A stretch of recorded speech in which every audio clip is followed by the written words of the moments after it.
ओम शांति।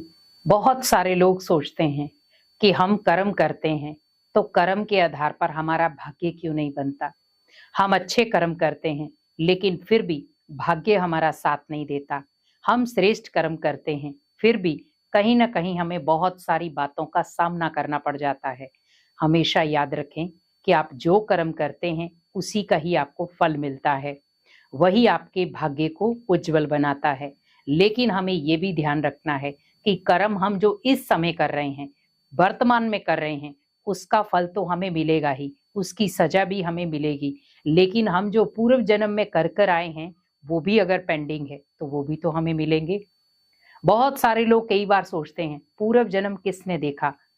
हमने नहीं देखा, हमें तो याद भी नहीं है कि हमने क्या कर्म किए हैं। लेकिन आपको याद नहीं है पर कर्म को याद है कि आपने क्या किया है। आज आप देखें, अगर किसी व्यक्ति की याददाश्त चली जाती है तो उसने बैकग्राउंड में क्या किया है सब भूल जाता है, उसे याद दिलाया जाता है। उसी प्रकार जब आपके जीवन में परिस्थितियां आती हैं, कई बार हम कहते हैं कि जरूर मैंने पिछले जन्म में कुछ पाप कर्म किए हैं, क्योंकि इस जन्म में तो आपको पता है कि आपने पुण्य कर्म ही किए हैं। पाप कर्म कोई किया ही नहीं है इतना बड़ा जो आपको इतनी बड़ी सजा मिले। तो इसका मतलब कहीं ना कहीं मैंने पूर्व जन्म में कुछ गलत किया है जिसका भुगतान मुझे इस जन्म में मिल रहा है। तो क्यों ना अपने कर्मों को सुधारा जाए।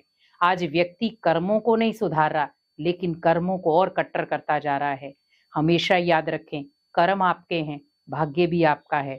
लेकिन उस भाग्य को श्रेष्ठ आप तभी बना सकते हैं जब आप इन दोनों हाथों से श्रेष्ठ कर्म करेंगे, क्योंकि कर्मों की परिभाषा हमें देखनी है। आज व्यक्ति कर्म तो कर रहा है लेकिन कई बार वो सोच लेता है कि मुझे वो कर्म जो है मुझे सजा नहीं देगा, मुझे फल देगा। लेकिन वो फल की जगह पर उसे सजा मिल जाती है। हम कई बार अपने आप से लड़ते हैं कि मैं हमेशा अच्छे कर्म करता हूं लेकिन भगवान मेरी सुनता नहीं। मैं हमेशा अच्छे कर्म करता हूं लेकिन भगवान मेरा साथ नहीं देता। और जो अच्छे कर्म नहीं करते भगवान उनकी सुनता भी है और उनका साथ भी देता है। तो हमेशा याद रखें, उन्होंने जो पूर्व जन्म में कर्म किए हैं वो अच्छे कर्म थे, जो इस जन्म में भगवान उनका साथ दे रहा है। तो वो कर्म साथ दे रहे हैं, भगवान ने उन्हीं उनको फल दिया है। उनके जो कर्म थे पूर्व जन्म में पेंडिंग, जो अच्छे थे, जिनका उन्हें फल नहीं मिला, वो इस जन्म में उन्हें फल मिल रहा है। लेकिन अगर आपने पूर्व जन्म में भी बुरे कर्म किए हैं, इस जन्म में आपने अच्छे कर्म किए हैं, तो पूर्व जन्मों की सजा तो आपको मिलेगी। और ये जो अगर आपने यहाँ पर अच्छे कर्म किए हैं तो इसका फल आपको अगले जन्म में मिल जाएगा, कुछ आपको इस जन्म में भी मिल सकता है। कई बार आपने देखा होगा, आप कोई अच्छा कार्य करते हैं तो ऑटोमेटिकली आपको उसी समय उसका फल मिल जाता है। तो हम क्या कहते हैं, भगवान शायद मेरे से बहुत खुश है। हम जब भगवान हमें कर्मों का फल देता है तो हम बहुत खुश हो जाते हैं कि भगवान ने मेरी सुन ली। लेकिन वही अगर हमें कर्मों की सजा मिलती है तो हम उस समय सीधा ब्लेम लगाते हैं भगवान के ऊपर। लेकिन थोड़ा सा अपने कर्मों को समझें। भगवान हमें श्रेष्ठ कर्म करना सिखाता है, लेकिन हम आत्माएं आज मान सम्मान के चक्कर में, आज पद पोजीशन के चक्कर में, आज बहुत सारे ऐसे पाप कर्म करती जा रही हैं जिसका भुगतान भी हमें ही भोगना है, कोई नहीं भोगेगा। अगर आप समय रहते भी उन कर्मों को नहीं सुधार पाए तो आप सोच सकते हैं कर्मों की सजा तो हमें मिलेगी लेकिन भाग्य भी मेरा खराब हो जाएगा।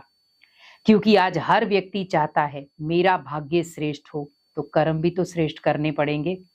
अगर आप चाह रहे हैं भाग्य श्रेष्ठ बने तो कर्म भी श्रेष्ठ करो। और ये दो हाथों से जब आप कोई कर्म करते हो, मान लो आपने कोई दान पुण्य किया तो आपने हाथों से किया तो वो श्रेष्ठ कर्मों में गिना गया। लेकिन वही अगर आप किसी को मारते हैं तो वो भी आप हाथों से कर रहे हैं, तो ये पाप कर्म में चला गया। तो चंद समय की खुशी के लिए हम पाप कर्म करें क्यों, लेकिन सदा काल की खुशी के लिए हम पुण्य का रास्ता अपनाएं। क्योंकि व्यक्ति आज बहुत सारे ऐसे कारण हैं जिनकी वजह से पाप कर्म करता जा रहा है। आपको किसी से नफरत है, किसी से घृणा है, किसी से जेलसी है, तो आप ये नहीं है कि आप गलत कर्म करते जाओ। आज व्यक्ति अपने व्यक्तित्व को खत्म करता जा रहा है, वो क्या है और क्या बनता जा रहा है। धन के पीछे, संबंध के पीछे, मान मर्यादा के पीछे। पर आप ध्यान रखें, उससे कुछ नहीं मिलने वाला आपको। श्रेष्ठ कर्म करेंगे तो आपको बिन मांगे सब कुछ मिल जाएगा।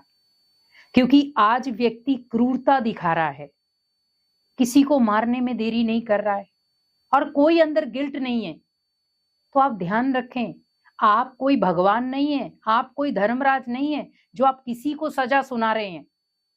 आप एक इंसान हैं, जहां पर भगवान ने आपको श्रेष्ठ कर्म करने के लिए भेजा नीचे, भ्रष्ट कर्म करने के लिए नहीं भेजा था।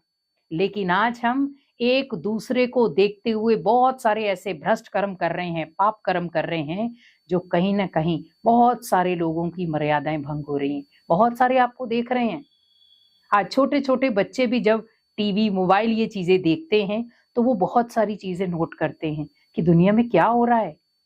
कई बार वो अपने मम्मी पापा से आकर पूछते हैं कि ये क्या किया आंटी ने, ये क्या किया इसने। तो आप सोचो, आप बच्चों के अंदर क्या छवि क्रिएट कर रहे हो।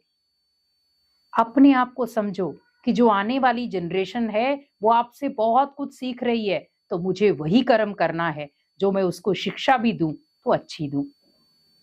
और मैं आपको एक ही चीज कहूंगी, बच्चों के भविष्य को देखें, क्योंकि आज छोटे छोटे बच्चे मोबाइलों में बहुत सारी चीजें देख रहे हैं बड़ों की। तो बड़े भी थोड़ा सोच समझ के ही चीजें करें, जिससे आप बच्चों को एक सही रास्ता दे सके, सही शिक्षा दे सके, क्योंकि बच्चे वो आप ही के हैं। अगर एक बार बच्चे अपना गलत कदम उठाना शुरू हो गए तो आप उन्हें रोक नहीं पाओगे। इसीलिए कोशिश यही करो कि मुझे हमेशा सत्य के मार्ग पर चलना है, कर्म श्रेष्ठ करने हैं। तो जब हम कर्म श्रेष्ठ करेंगे तो हमारा भाग्य भी खुद ब खुद श्रेष्ठ बन जाएगा। ओम शांति।